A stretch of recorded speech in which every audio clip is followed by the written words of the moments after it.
Bonjour tout le monde, je suis contente d'être là, de revoir plusieurs visages que ça fait longtemps.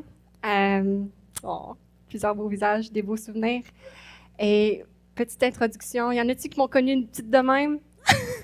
Levez la main si vous m'avez connue petite de même. Oh, wow! Ouais, mon père à l'époque avait des cheveux. Ça, c'est ma mère et mes deux frères, Nathanaël et Joseph, que certains connaissaient, puis ma petite sœur est dans le ventre de ma mère. Fait que voilà, ma famille, comme Stéphane a dit, je me plonge maintenant dans le ministère. Une femme célibataire qui va aller dans le ministère à temps plein, elle se retrouve dans quelle boîte? Il y en a pas beaucoup, fait que missionnaire, let's go. Je suis dans la boîte missionnaire et avec l'organisme missionnaire de ma famille d'église. Et en gros, je porte plusieurs chapeaux, mais je fais de la formation des femmes au niveau de la province, principalement avec Sola Femme Scriptura. Je sais pas s'il y en a ici qui savent c'est quoi. Ouais, on étudie, on creuse dans les Écritures parce qu'on croit que c'est ça qui change une vie. Puis on apprend à leur donner aux autres. Donc, je m'implique avec eux, aussi avec l'Association d'Églises baptistes évangéliques au Québec. On veut développer un réseau de femmes leaders bien équipées. Et mon rêve, c'est que ça puisse dépasser les baptistes, puis un réseau de femmes connectées dans plusieurs familles d'églises, incluant des chers frères et sœurs. Et j'ai aussi eu pendant 3 années un projet que j'appelais le Bercail, la maison de disciples, où j'avais des jeunes femmes qui vivaient avec moi. Puis c'est la formation de disciples dans la vie bien ordinaire de tous les jours. On apprend à vivre ensemble. Et donc, si vous connaissez des jeunes femmes motivées qui veulent vivre la foi dans la vie quotidienne à Montréal, faites-moi signe, s'il vous plaît. Alors, plongeons dans le sujet. Qui sont les Gen Z, Gen Z, Génération Z? C'est qui ces bibites-là? On va regarder un peu les différentes générations pour se situer dans toutes.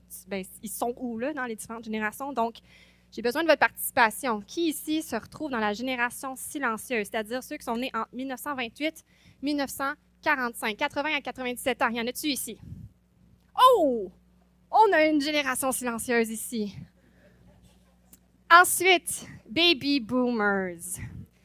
Entre 61 ans et 79 ans. Oh, il y en a, il y en a. Vous êtes représentatifs. Ouais. Ensuite, génération X. Ils ont entre 45 ans et 60 ans. Il y en a. Gen X. Ouais. Ensuite, on a, qui sont les suivants, les milléniaux, génération Y. Entre 29 ans et 44 ans. Moi, j'étais à la fin des milléniaux. Au début.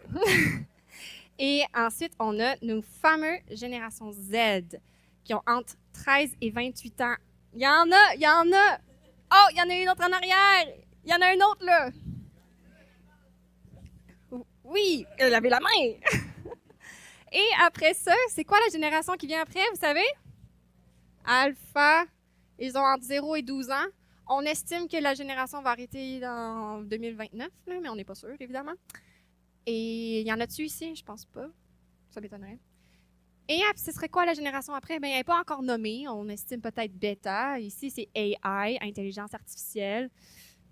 On ne sait pas. C'est quand que ça va commencer à suivre. Comment on détermine justement les générations? Bien, il y a plusieurs facteurs qui peuvent déterminer c'est quand on change de génération. On a premièrement des événements historiques. Par exemple, des crises mondiales. Mettons, les baby boomers ont été marqués dans leur jeunesse par la guerre froide. Ils étaient après la Deuxième Guerre mondiale. Qu'est-ce qui a marqué leur jeunesse? Guerre froide, événement mondial. Après ça, les milléniaux. Oups, non, excusez. Milléniaux.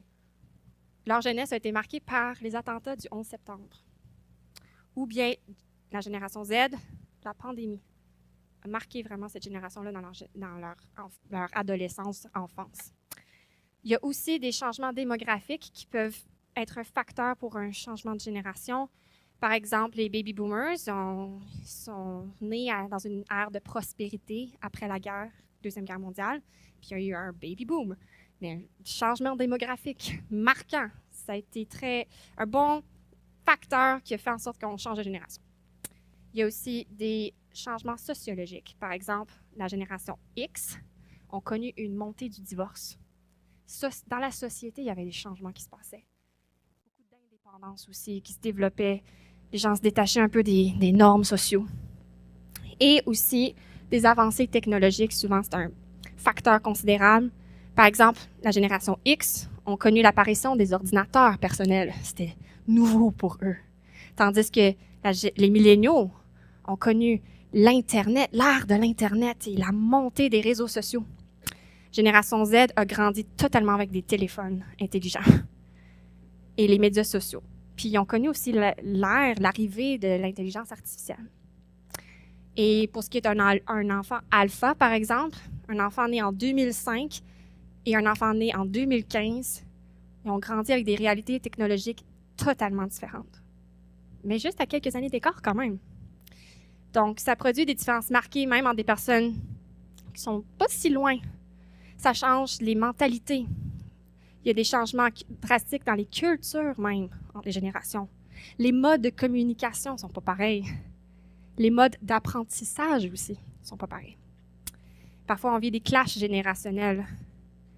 Et je pense même aux milléniaux puis les générations Z.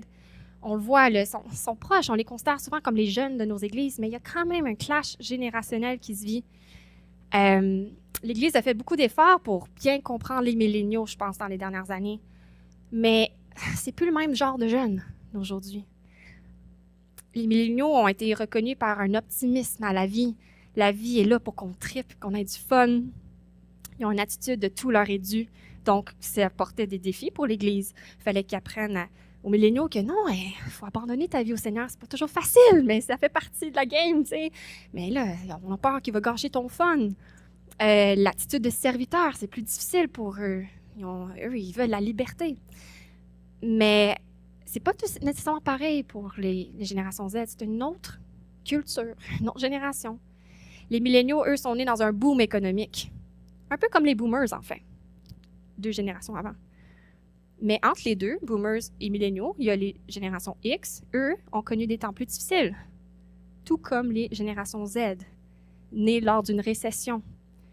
Et même les générations Z étaient encore en pleine jeunesse pendant la pandémie, la COVID-19. Ça a été rough, là, comme moment de leur développement. Puis il y a souvent un retour du balancier entre les générations. C'est ce qui arrive dans la vie et on le voit dans les générations beaucoup. Fait que même si les milléniaux et les Gen Z, on les voit souvent comme les jeunes de nos églises, les deux sont très habiles avec la technologie, par exemple, ben ils ont un regard très différent sur la vie. Et il faut arrêter de voir les milléniaux comme les jeunes, parce qu'ils sont dans leur trentaine, leur quarantaine. Là. Ils sont plus les petits ados, là. Et les jeunes auxquels on doit réfléchir sont la génération Z et j'ose croire même les alphas, en fait. Mais ça va être un sujet pour une autre conférence. Fait qu'aujourd'hui, j'aimerais qu'on regarde 4 volets qui démarquent la génération Z, juste pour mieux comprendre à qui on fait affaire.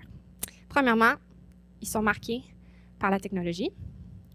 Ensuite, le sujet de la santé mentale, très important, la sexualité et la justice sociale. Et mon objectif, c'est qu'on puisse découvrir ensemble comment Dieu aime cette génération. Et l'Évangile est pertinent pour eux aussi. C'est bon? Donc, technologie. Les générations Z sont quasiment nées avec un écran dans la main. Ils sont nés... en fait, l'ère de l'Internet, l'Internet a été lancé en 1995, puis Génération Z, ça a commencé en 1997. Fait que ils sont nés dans cette ère-là. Leur vie est beaucoup plus virtuelle que présentielle à plusieurs égards, bien que parfois, ils sont bien tannés du virtuel.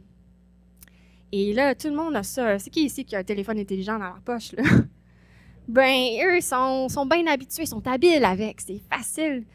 Et les écrans, ça fait partie de leur vie. Et je remarque qu'ils sont très multitâches aussi. Par exemple, une de mes colocs, là, elle faisait ses devoirs pendant qu'elle écoutait son émission sur son ordi et en train de texter son ami en même temps. C'est une génération multitâche qui est très habituée à la surstimulation. Ils ont aussi les écrans, comme j'ai dit, les réseaux sociaux, ça fait partie de leur vie. En fait, les courriels, c'est l'Antiquité pour eux. Et appeler au téléphone, ça fait peur. Ils sont beaucoup plus visuels. Et ils cherchent des applications visuelles. Donc, on fait des appels vidéo. On va communiquer avec ses amis sur Instagram. Il y a des photos, il y a des stories, ça bouge. Faut moi que j'arrête de bouger. On regarde du contenu rapide sur TikTok. Là, c'est visuel, c'est actif, ça bouge. On va partager notre quotidien sur les réseaux, sur BeReal, par exemple. Là, ça, c'est une application que c'est comme on veut voir la vie bien ordinaire, réelle. Là. On veut voir les vraies choses, mais c'est visuel. Et la technologie avance vite parce que les applications, ça change. T'sais, Facebook, là, c'est pour les vieux. Là. C'est pas pour eux. Et il y a aussi autant les réseaux sociaux que même la réalité virtuelle. Ça fait partie de leur vie. C'est pas juste les jeux vidéo. Oui, les jeux vidéo ont évolué incroyablement en termes de réalité virtuelle, mais même dans les hôpitaux, c'est devenu de plus en plus courant. On utilise ça pour aider les enfants et les adultes à gérer la douleur. On plug sur ça, ça distrait, puis on peut faire un traitement. T'sais. Ça fait partie de leur vie. Et comme vous le savez, on entre maintenant dans l'ère de l'intelligence artificielle. C'est très intuitif pour eux. C'est pas très choquant. Certains, oui, là, mais la plupart des gens ils sont déjà habitués à utiliser ça. Puis les écoles, ils doivent apprendre à s'adapter. Parce que c'est comme on ne retourne plus en arrière. Là. C'est là. Fait que voilà quelques enjeux technologiques auxquels ils sont déjà confrontés. Et je suis certaine qu'il y en aura plein d'autres dans les années qui viennent. Qu'est-ce que ça fait comme résultat? Bien, je remarque que cette génération sont des experts en recherche. Google, ChatGPT, ça fait en sorte qu'ils ont très peu besoin de demander conseil aux humains. Ils ont des réponses au bout de leurs doigts. Puis pas juste une réponse, panoplie de réponses. Fait qu'ils sont habitués à faire de la recherche puis à bien assimiler l'information. Ils ont des ressources illimitées. Grande variété d'opinions qui leur sont exposées. Les GPS sur leur téléphone font en sorte qu'ils n'ont jamais besoin de demander des directions à qui que ce soit. Ils n'ont jamais fait de leur vie. Ils savent s'orienter. Je ne vais pas demander à quelqu'un de me dire comment faire, je vais m'arranger tout seul. Ils s'éduquent eux-mêmes, ils trouvent leurs réponses par eux-mêmes. Ils sont rapides à le faire. Et sont habitués à vérifier les faits sur tout ce qu'on leur dit. Tout ce que leurs parents leur disent. Attendez, laissez-moi vérifier. Tout ce que leur pasteur leur dit. Attendez, laissez-moi vérifier. Je vois 3 autres options différentes de la tienne. Pourquoi je te croirais? Il y a d'autres options intéressantes qui se présentent à moi. Aussi, certaine impatience parfois. Ils sont habitués à la gratification instantanée. Puis c'est pas juste les générations Z, mais on est entouré d'applications puis de ressources incroyables, un peu micro-ondes, là, tout de suite. Netflix, Spotify, Amazon Prime, Uber Eats, tout de suite. Ils sont habitués à ça. C'est comme ça que ça fonctionne le monde. Alors, ma question pour vous. Quelles sont les forces et les faiblesses pour cette génération aussi habile en technologie? On peut regarder ça puis avoir peur, mais en même temps, il y a des forces et des faiblesses. Soyons nuancés. Je vous pose la question, réfléchissez-y. Et rappelons-nous, Dieu aime cette génération. Dieu aime les générations Z et il veut les rencontrer dans leur monde technologique. Maintenant, santé mentale. On croirait que les jeunes de nos jours sont confiants, sont prêts à changer le monde, mais en réalité, plusieurs se sentent fragiles. Les générations Z se démarquent par une énorme crise de santé mentale, en fait.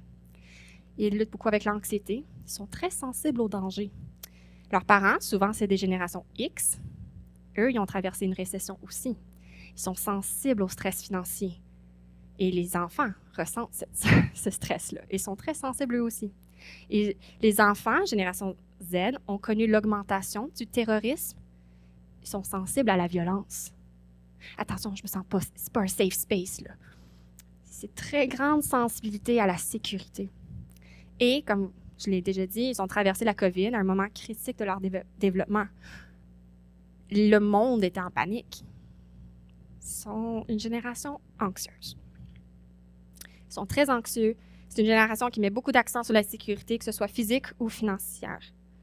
Puis déjà avant la pandémie, cette génération-là battait les records en problèmes de santé mentale. Et depuis, c'est juste un problème astronomique dans les écoles, dans hôpitaux, c'est un énorme problème. La dépression, c'est très courant parmi les jeunes. Des troubles alimentaires, j'en connais plusieurs qui luttent avec ça, c'est courant.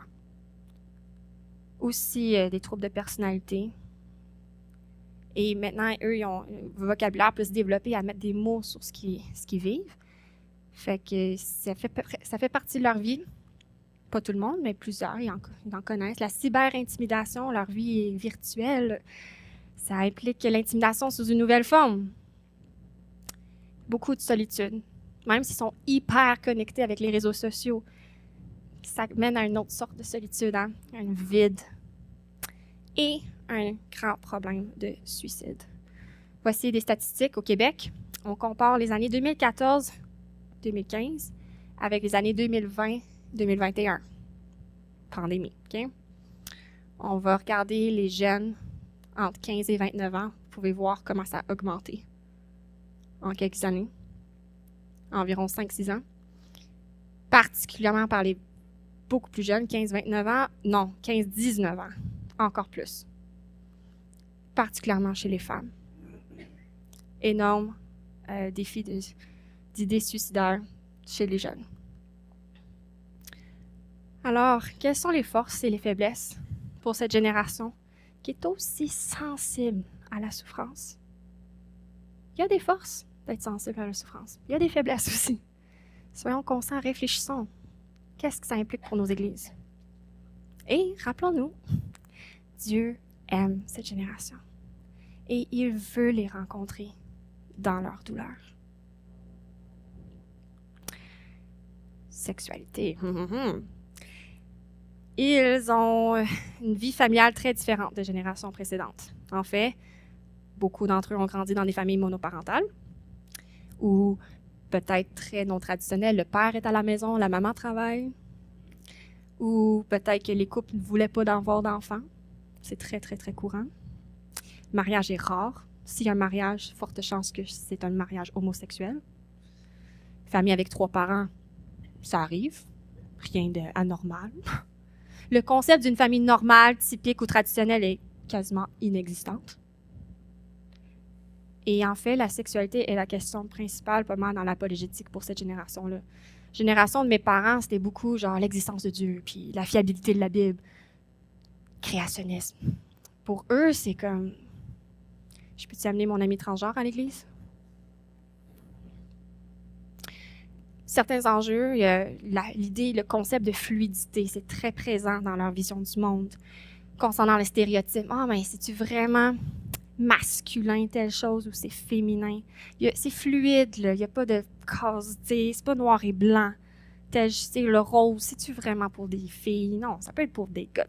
On enlève les stéréotypes. Il y a une fluidité, puis aussi tout le sujet de la transsexualité, où tu remets en question ton genre. Le dysphorie, le mal-être dans ton corps, ton sexe biologique, c'est une question que pas mal tous les jeunes se posent à un moment donné. T'sais. Pas tous, mais plusieurs. C'est pas anormal de réfléchir à ça. En fait, les statistiques reviennent à environ 1/3 des Canadiens LGBTQ+, ont moins de 25 ans. Je sais pas si vous avez déjà vu cette image-là, ils appellent ça le genderbread man, où ça reflète un peu la vision du monde de cette génération-là sur la sexualité, où il y a une fluidité sur plusieurs éléments, que ce soit ton identité de genre, je m'en vais plus vers l'homme, vers la femme, c'est un spectre, c'est fluide, c'est mon identité. Mais ensuite, ça, c'est très différent de mon expression, comment je m'exprime, si je suis plus homme ou femme ou non-binaire entre les deux ou autre. Puis ça peut être différent de mon sexe biologique, si c'est homme ou femme. C'est fluide. Et même mes attirances, que je sois attirée sexuellement ou de façon plus romantique, il n'y a pas de cadre clair. Fluidité, c'est une valeur, quasiment. Il y a aussi une valeur de diversité, la diversité sexuelle aussi. Toutes sortes d'orientations possibles. C'est plus juste le petit drapeau typique, là, t'en as beaucoup de choix. Et je me perds là-dedans, mais Tu peux lire là-dessus sur Wikipédia et essayer de comprendre les distinctions, mais ils sont dans cette ouverture d'esprit-là. Et ils veulent explorer. Essaye des choses, tu sais, tu peux pas... Il y a une diversité, puis c'est correct d'avoir une variété, puis essaye. Ils ont aussi, par contre, je dirais pas que c'est une valeur, mais une réalité, beaucoup de solitude. Malgré toute cette ouverture d'esprit-là, beaucoup de solitude, beaucoup de défis. En fait, beaucoup de leurs relations sont devenues très virtuelles, en ligne. Ça fait en sorte qu'il y a une énorme crise, un fléau de problèmes de pornographie aussi. Les jeunes garçons de 9 ans, 8 ans ont déjà été exposés à ça. Leurs amis sont tous sur des téléphones, tu sais. Pas juste les garçons, en fait. Les jeunes femmes, les jeunes filles, j'en connais plusieurs, tu sais, qui m'ont avoué qui luttent avec ça, des filles dans l'église. Ils savent pas comment adresser ça. Et aussi, pas seulement le problème de pornographie, mais juste l'enjeu des rencontres. Comment qu'on rencontre quelqu'un, en fait. Les sites de rencontres, c'est les applications, c'est même plus des sites, c'est des applications de rencontres. C'est la façon la plus courante de rencontrer quelqu'un. Puis vous pouvez voir ici, dans les années, le plus populaire pour rencontrer quelqu'un, c'était au travers d'un ami. Puis là, ça a chuté. Il y a aussi, mettons, avec l'Église même, on a le bleu pâle ici, ça a chuté. Tout a chuté, sauf rencontrer quelqu'un en ligne, ça a été en flèche là, dans les dernières années. C'est la façon moderne. C'est comme ça qu'on rencontre les gens. Mais ça fait en sorte qu'il y a quand même une insécurité parce que c'est où ma valeur? Je peux facilement me faire remplacer par quelqu'un d'autre. Je suis juste un produit sur le marché. Je vaux quoi? Puis si j'ai personne dans ma vie, je vaux quoi? C'est censé être facile de trouver quelqu'un. Pas toujours évident, en fait. Les relations, ça prend du travail, c'est pas facile. Les fréquentations, c'est un sujet compliqué. Ça a toujours été, mais particulièrement pour cette génération-là, c'est pas aussi simple que ce l'était. Le célibat aussi. Ils ont aussi une peur de l'engagement. Si je m'engage à quelque chose, que ça va me coûter, tu sais, toute cette anxiété-là ressort beaucoup dans les relations. Ils ont aussi une grande valeur pour la justice sexuelle. Le concept de la parité, c'est-à-dire qu'on veut une égalité entre hommes et femmes, mettons, dans le milieu du travail.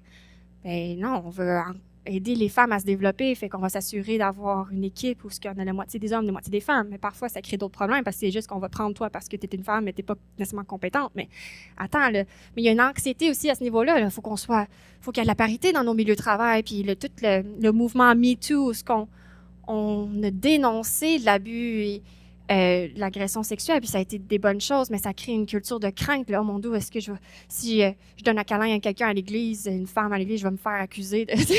Ça crée parfois des défis.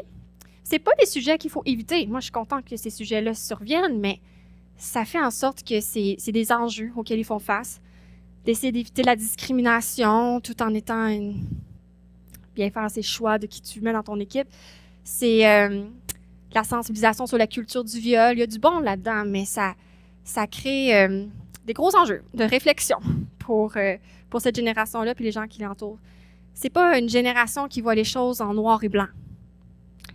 Il y a des nuances. Et je vous ramène la même question. C'est quoi les forces et les faiblesses d'une génération comme celle-ci qui est ouverte d'esprit, puis parfois trop? Mais y a-t-il aussi des choses qu'on a à apprendre? C'est une question que je veux poser.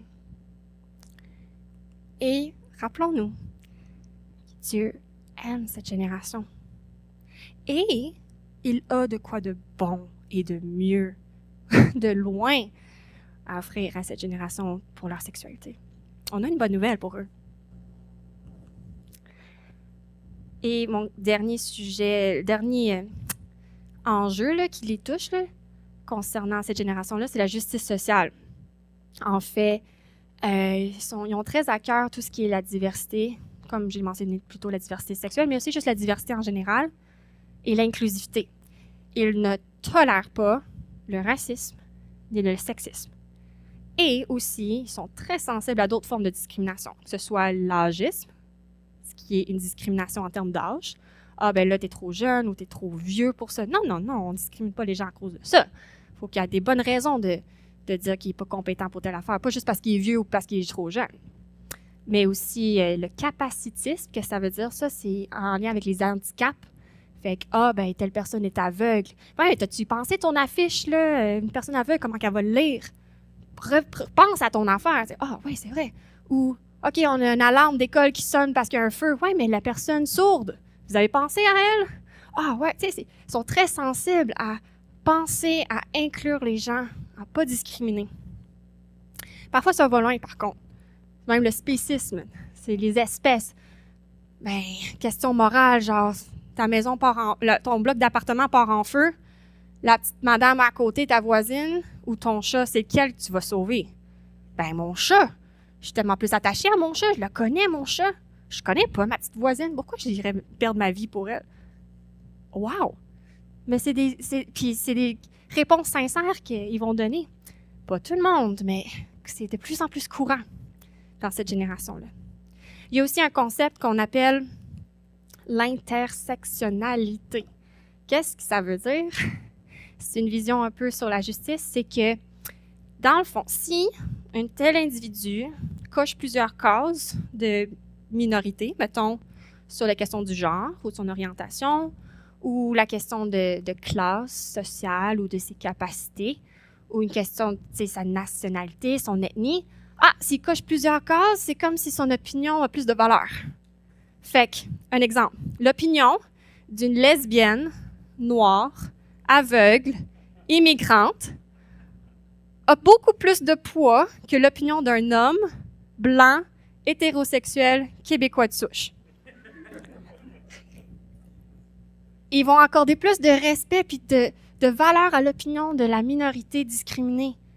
Parce qu'elle, elle n'a pas eu sa chance de parler, puis toi, là, t'as été trop dominant, là, tais-toi. Il faut être conscient de ces enjeux-là.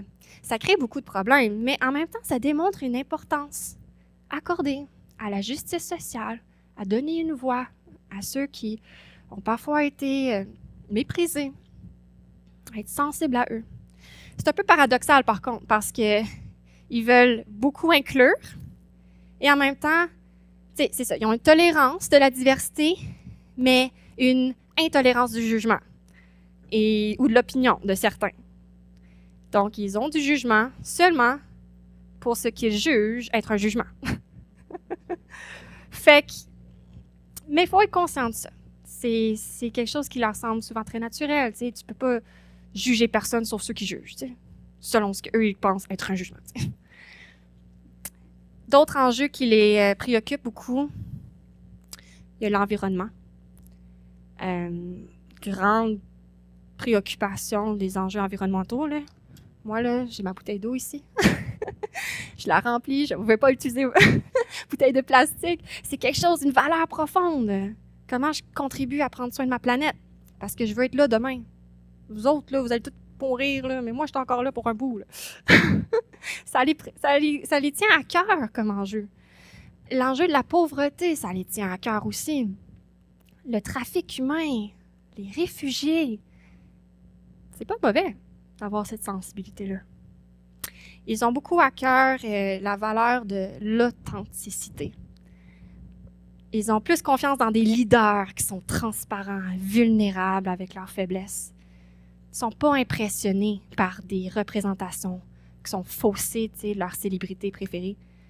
Ils préfèrent regarder leurs stories sur les réseaux sociaux, ils sont bien ordinaires, ils se promènent. Je m'en vais faire mon épicerie ou je suis en pyjama, que genre la belle affiche toute jolie. C'est comme, arrête de me niaiser, genre. Ils vont détecter la moindre exagération de l'orgueil, la fausseté. Puis ça, c'est Zendaya, une actrice bien connue de cette génération-là. Puis voici ce qu'elle dit. Ne mets pas autant d'efforts pour être comme les autres, surtout pas pour être différent. Mets ton effort à être toi, tout simplement. Ça les reflète. Et donc, quelles sont les forces et les faiblesses pour cette génération qui est aussi sensible à la justice? Et rappelons-nous, Dieu aime cette génération. Et il accomplit en fait une justice parfaite pour laquelle il soupire. Et nous avons cette bonne nouvelle-là à leur offrir. La justice de Jésus, lui, là, il est venu se livrer en sacrifice. C'est un espoir qu'on a à donner. Un espoir d'un monde meilleur, en fait. Mais en lui, en Jésus. Et maintenant, qu'en est-il de leurs besoins spirituels? Ils en ont. C'est des êtres humains. C'est une génération beaucoup moins religieuse que celle qui la précède. Ils ont grandi dans un milieu post-chrétien. La Bible n'a pas la même autorité qu'elle l'avait pour les plus vieilles générations. La Bible. Encore une fois, je peux aller vérifier 14 autres sources, là. Mais ils ont des enjeux qu'il faut garder en tête. Le relativisme, surabondance d'options, c'est-à-dire. Puis parfois, ils vont avoir l'impression que les chrétiens sont fermés d'esprit. C'est ta vérité, ma vérité. Soyons ouverts. Tu peux avoir une liberté personnelle. Et eux, ils ont accès à toutes les connaissances du monde au bout des doigts. Puis ça mène à une confusion aussi, une incertitude. Et donc, très ouvert d'esprit, mais trop d'options, puis ça crée de la panique. Ils appellent ça en anglais « analysis paralysis », une paralysie de l'analyse. Et un autre enjeu, c'est qu'ils sont très allergiques à l'hypocrisie religieuse. Les chrétiens, là, sont fake. Gen Z, là, ils préfèrent savoir ce que tu penses pour vrai plutôt que d'être faux, d'être paraître bien.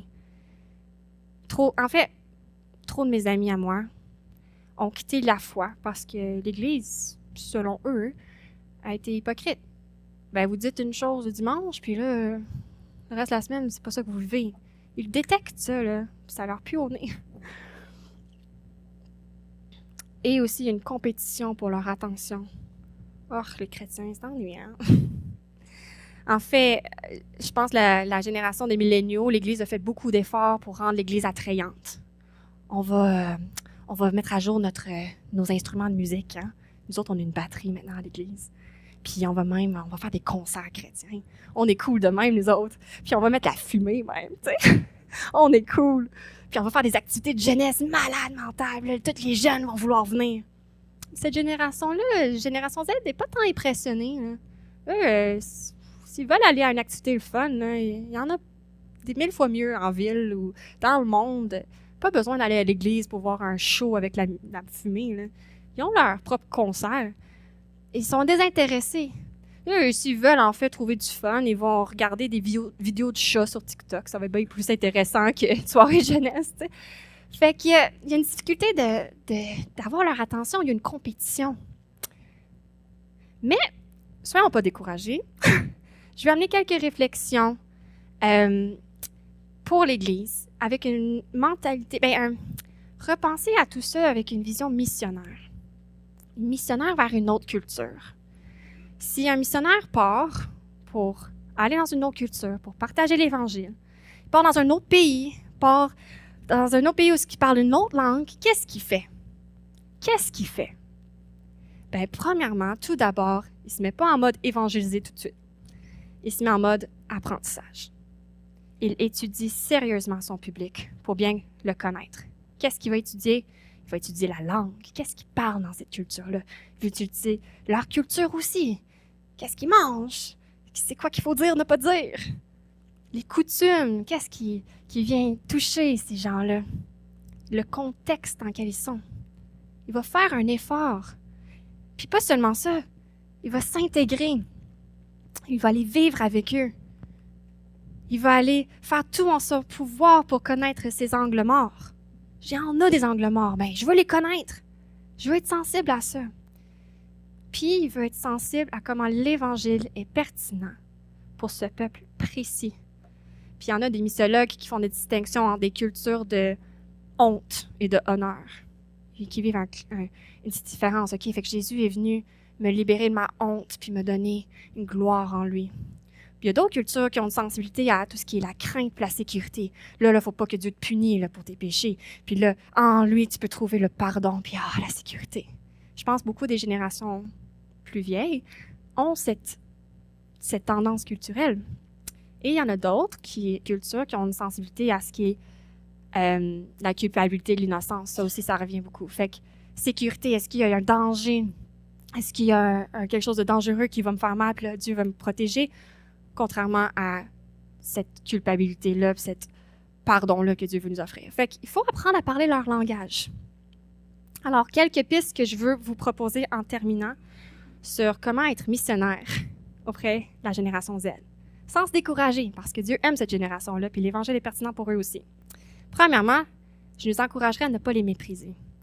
C'est facile de voir comment ils sont différents, puis de dire « Ah, son nom est lâche, son nom est paresseux, son nom est égoïste, individualiste. » Je pense que c'est dur d'aimer les gens qu'on méprise. Et c'est mieux de peut-être pas les caractériser par des termes négatifs, mais se rappeler que ce sont des êtres humains créés à l'image de Dieu, précieux à ses yeux. Il est mort pour eux. Ensuite, je nous encouragerais à bâtir des relations authentiques. Ils cherchent l'authenticité par l'hospitalité, un accueil. Ils veulent un accueil sincère. Ils sont tannés des écrans. Fait que privilégier le présentiel. Malgré la technologie, il demeure des êtres humains qui ont besoin de manger. Ça ne va pas changer. Donc, invitez-les pour un repas. Plusieurs, ils n'ont pas de famille stable. Ils seront peut-être gênés. Ouais, essayez-le quand même. Peut-être montrez-leur c'est quoi une belle famille qui les accueille, qui les aime. Accueillez-les par l'écoute. Intéressez-vous sincèrement à leur vie. Je dirais même écoutez 80% du temps et parlez seulement 20%. Ça va vous forcer à bien les connaître et à être plus réfléchi avec vos propos. Écoutez-les. Intéressez-vous à ce qu'ils vivent. Accueillez-les par une aisance avec les sujets tabous. Oh, on parle pas de ça. Non, ça me dérange pas. Qu'est-ce que tu vis? Une curiosité à ce qu'ils vivent. N'ayez pas peur des questions malaisantes ou tabous, surtout sur la sexualité. C'est l'enjeu apologétique pour beaucoup d'entre eux. Il faut voir le cœur de la personne derrière les questions. Il y a une personne là. La question, mais peut-être qu'elle m'impressionne, là, mais il y a un être humain derrière ça. Et n'hésitez pas à parler de santé mentale. Il y en a beaucoup qui souffrent. Aie de la compassion face à leur souffrance. Faisons attention à l'hypocrisie. Ils s'en foutent un peu à quoi ressemble votre église. Ah, vous jouez de l'orgue, puis vous chantez des vieux hymnes. Je m'en fous. En fait, c'est même un peu cute, là. Mais je peux-tu amener mon ami transgenre? Ou ce qui va se faire mettre dehors? Moi, c'est ça qui tu sais, c'est ça l'enjeu qui les préoccupe. Et adresser les racines du cœur dans leurs gros défis, tu sais, par exemple la sexualité, pas juste les symptômes. Moi, c'est choquant. Puis qu'on adresse ça, mais rappelons-nous l'authenticité. Qu'est-ce qui se passe en arrière? C'est surtout ça qui nous préoccupe. Puis de ne pas avoir peur de la vérité. C'est la vérité qui libère, hein? Bon, la vérité avec bienveillance, c'est encore mieux. Mais la vérité, ils la veulent. Ils veulent pas un Jésus qui est fake. Puis Jésus, lui, il était l'être le plus authentique qui existait. Réfléchissons à notre apologétique aussi. J'aime l'exemple ici de 2 pourquoi pour chaque quoi. Je pense que la génération plus vieille était beaucoup plus habituée à se faire dire « Voici la vérité. OK, parfait, je l'accepte. » Eux sont habitués à questionner tout. Ah ouais, pourquoi? Ah, pourquoi? Fait qu'offrez-leur votre pourquoi. Puis un pourquoi pour toi, c'est important, puis un pourquoi pour eux, ça serait important. La vision du monde de Dieu sur la sexualité est bonne. Ah ouais, pourquoi? Ben, voici pourquoi c'est bon pour moi. Regardez, je vais vous partager mon histoire. Puis voici pourquoi ça serait bon pour toi. Sa solution est bonne. Fait que 2 pourquoi pour chaque quoi. Et de rendre ça concret avec des exemples de vos vies. Pas théorique. Ça enlève le côté hypocrite aussi. Non, c'est vrai ce que je vis, ça change ma vie. Et en termes d'une bonne nouvelle pour la détresse, ben, comme je mentionnais plus tôt, je pense que les boomers et les générations alentours ont été beaucoup formés dans une culture de culpabilité d'innocence. Puis, quelle bonne nouvelle, Jésus me pardonne. Grâce à Jésus, je suis pardonnée. J'ai pu apporter ma culpabilité. Pour eux, ça... OK.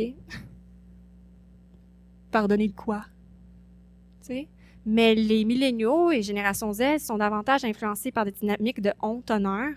« mais comment que les gens vont me voir, tu sais? C'est quoi l'image que je donne? » Ou un peu de crainte, pouvoir. « tu sais, est-ce que la sécurité, tu sais, est-ce que Dieu va vraiment me protéger puis prendre soin de moi? » Fait que la santé mentale, tu sais, c'est un gros enjeu pour eux. Fait que d'amener l'angle, comment Jésus est notre sécurité, comment Jésus nous revêt de sa pureté puis sa beauté. Ça leur parle plus fort, peut-être, que culpabilité puis pardon. Et je nous encouragerais aussi à ajuster notre communication, d'adopter une présence sur les plateformes qu'ils utilisent, par exemple YouTube, Instagram, TikTok. Invitez peut-être des jeunes pour vous aider à mettre ça en place. Ils sont habiles, ils savent comment faire. Et aussi de réfléchir, de faire attention au jargon religieux. Il y a certains mots, on en parlait un peu plus tôt aujourd'hui dans les autres conférences, mais il y a certains mots comme par exemple évangile, qu'est-ce que ça veut dire? C'est même simple, on parle même pas de genre propitiation. Là. Évangile tout simple, ou salut. Salut. Tu sais, c'est comme, la grâce. OK, la grâce. Tu sais, repensons à comment on explique ça, puis le verbaliser, le rendre accessible à leur contexte. Ne pas prendre pour acquis qu'ils comprennent. Et, le Seigneur aime cette génération-là et veut utiliser les gens ordinaires comme nous qui allons faire l'effort missionnaire de nous mettre dans leur contexte, dans leur culture, à les comprendre, à les aimer, puis à leur partager finalement un évangile qui est encore pertinent pour les êtres humains, incluant cette génération-là. Alors voilà ce que j'avais à vous partager. Et je ne sais pas combien de temps il me reste, Stéphane, mais je veux offrir des questions. Je sais qu'on va avoir du temps demain aussi à aborder le sujet encore. Éric va parler de l'angle boomers et les jeunes, comment on gère ça. On a un panel aussi, mais s'il y a des questions qui brûlent, on peut explorer ça aussi ensemble. 4 minutes. Oui. Une question, c'est pour Marc. J'ai l'impression qu'ils ont beaucoup d'avis, mais ils ne connaissent pas le mot officier. Deuxièmement. On va vous apporter un micro, ça sera pas long. Voilà. Oh, j'ai une bonne voix. Ouais, c'est pour l'enregistrement. OK. Alors, je disais qu'ils ont beaucoup d'amis, mais ils ne connaissent pas le mot amitié. Deuxièmement, quand je t'écoutais parler, j'avais un mot qui me venait à l'esprit, c'est la génération woke. Ils sont très préoccupés par tous les enjeux qui amènent les politiciens comme François Legault à qualifier la génération de Gabriel Nadeau-Dubois de la génération woke. C'est-à-dire qu'ils s'intéressent à toutes sortes de questions comme l'identité, le genre, l'environnement, l'égalité, etc., etc. Ils se définissent peut-être pas comme ça, mais c'est un peu ça que j'ai entendu à travers ton message, même si tu n'as pas utilisé le mot. Oui. Parenthèse, avant qu'on passe à la prochaine question, j'ai ici Stéphane qui va distribuer une petite boîte où il y a des petites cartes de mon ministère. Si vous voulez en prendre, on va pouvoir faire ça. OK, autre question, commentaire?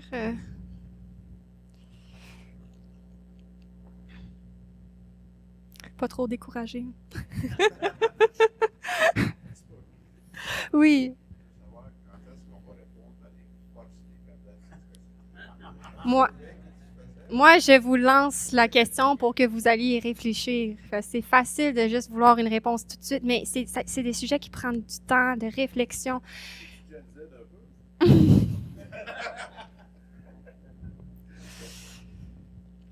Mais oui, c'est une bonne question. En fait, je pense pas qu'il y a de réponse claire, puis chacun de nous, on va y répondre différemment aussi.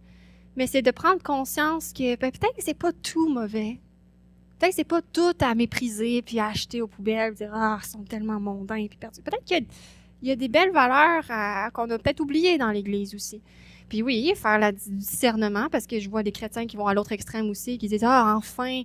Fait que là, ils prennent tout le paquet ensemble. Attends, il faut du discernement. Là. Chaque génération a ses angles morts, eux aussi. Fait que de prendre conscience de ça, de réfléchir à ça, mais je pense que c'est beaucoup en passant du temps avec eux aussi qu'on va découvrir les vraies personnes. Là, je vous fais une présentation, mais rencontrez ces gens-là, intéressez-vous à leur vie et vous allez découvrir peut-être des belles forces à adopter, puis des faiblesses à remédier par un bel évangile pour lequel ils ont soif, tiens.